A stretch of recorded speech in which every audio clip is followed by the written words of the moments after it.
Ridwan Kamil akui salah menyesal usai digugat cerai Atalia. Rumah tangga mantan Gubernur Jawa Barat Ridwan Kamil dan sang istri, Atalia Praratya, kini berada di ujung tanduk. Setelah hampir 29 tahun membina pernikahan, Atalia Praratya resmi mengajukan gugatan cerai terhadap Ridwan Kamil ke Pengadilan Agama Bandung.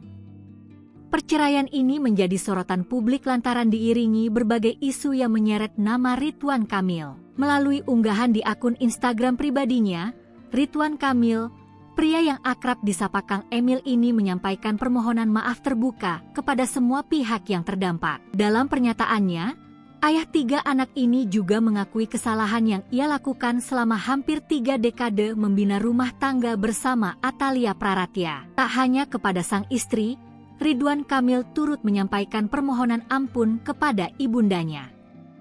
Pemilik nama asli Muhammad Ridwan Kamil ini juga menyinggung dampak peristiwa ini terhadap anak-anaknya. Ridwan Kamil menegaskan bahwa seluruh kesalahan dalam rangkaian peristiwa pribadi ini sepenuhnya berada pada dirinya. Menutup pernyataannya, Ridwan Kamil menyampaikan harapannya kepada Tuhan agar diberi kesempatan untuk memperbaiki diri.